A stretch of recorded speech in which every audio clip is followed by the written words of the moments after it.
Hello everyone. Today we are going to be going over the Fate of the Atlantis DLC trailer.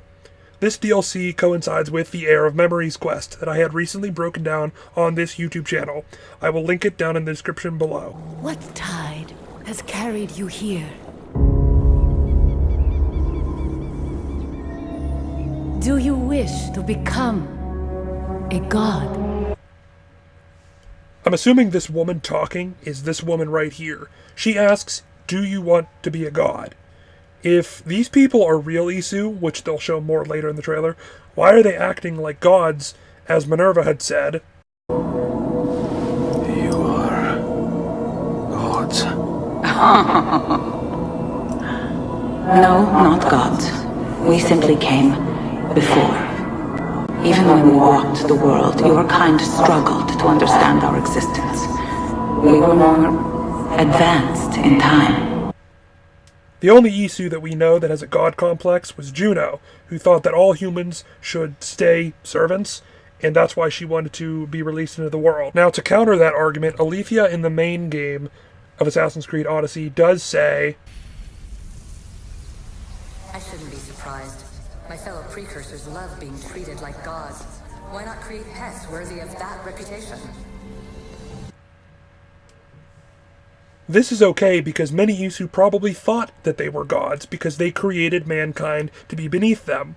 But we don't know that until this obelisk in the back corner of Atlantis is found in the most recent game of the Assassin's Creed series. It's a little dialogue tease. So if Isu survived and lived in Atlantis, they think they're gods? They fall into the same category as Aletheia's quote-unquote friends just because a snippet told us? Throughout the AC games, it became clear over time, throughout many games, that the Isu, some Isu, sympathized with the humans, and many did not. This is why there was a war, why some Isu helped and some didn't. Humans were beneath the Isu, like Juno. The Isu were the slave owners, the humans were the slaves. Minerva said this in the story. Aletheia said this in an optional dialogue obelisk.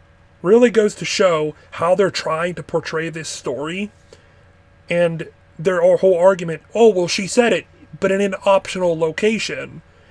The idea of the whole storytelling is all over the place. To glimpse worlds beyond worlds. To glimpse worlds beyond worlds. In the Curse of the Pharaohs, worlds were actually created in which Bayek traveled to. These worlds were confirmed to be dreams. Pieces of Eden, such as the Apple of Eden, cannot actually create worlds. They create illusions of worlds. I saw you in my slumbers. You alone have returned from the Duat. You saw this? Het and his wife, Ramaz's son, Kui's gods, Septimius. I was there, but I did not truly understand.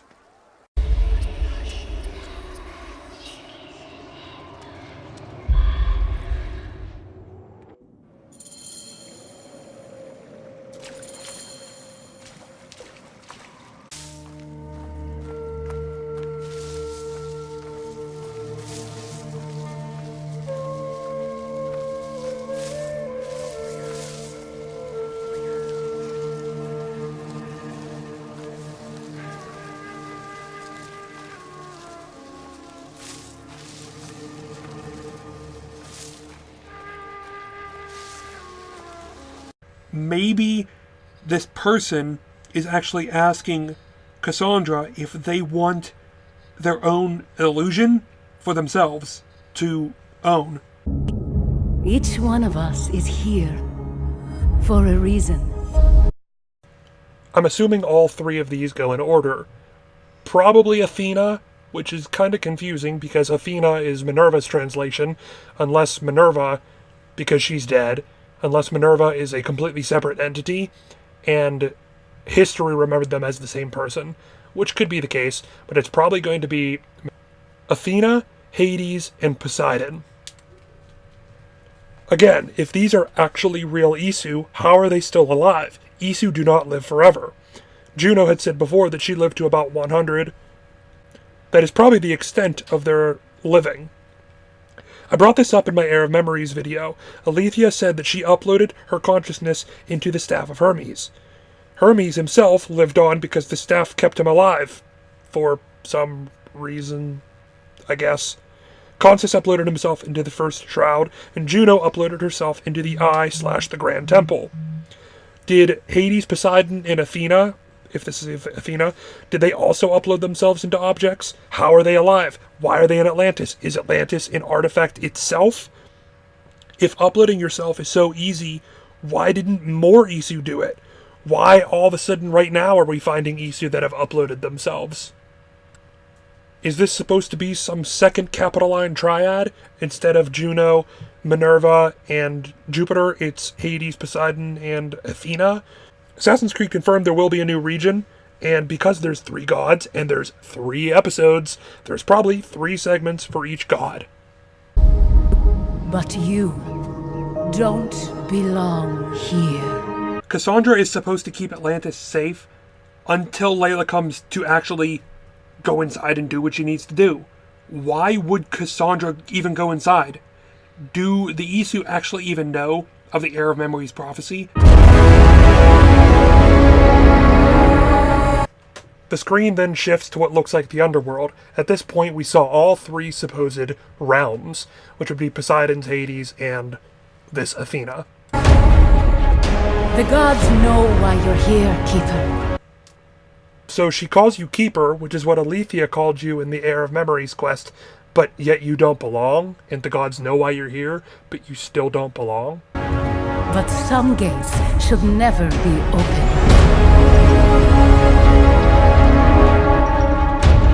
There is definitely some weird Inception/Doctor Strange world bending right here. It's throughout the trailer as well. I know what you've done. Got some new crazy whacking looking armor. I wonder what the specs on that one look like. And I'd say you. Months after release, 2 DLCs in and they still can't get the lip syncing right. Owe me. There's some weird conquest battle vibes going on here. The people she fights shatter, which makes me think it's more of an illusion.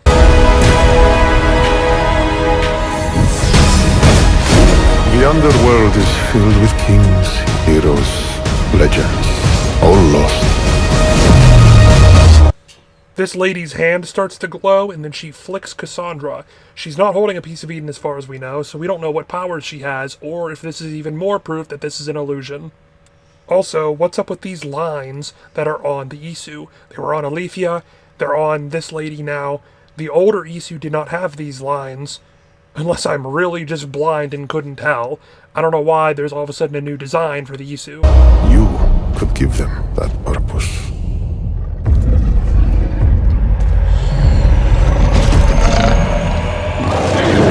There was a concept art for Cerberus leaked a couple months ago, so it seems that they aren't wasting any time by putting him into the Atlantis DLC.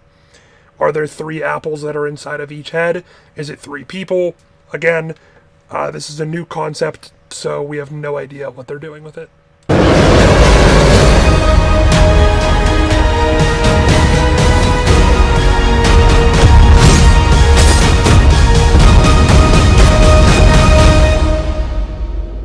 Fulfill your destiny, Keeper. What destiny is she supposed to fulfill if she wasn't even supposed to be in this place to begin with? And is that an upgraded spear? I actually can't tell. I know that's new armor, obviously, but if you have to go through a whole level of spear upgrades, I'm going to be really mad.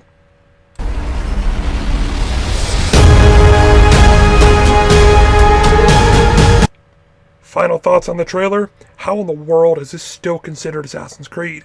Curse of the Pharaohs was a stretch. It was the actual afterlife, but it was an illusion due to the use of a piece of Eden. It somewhat fit in the universe. The excuse here? It's just Atlantis. It's just Cassandra. It's the Staff of Hermes. So far, we have seen no pieces of Eden in this trailer.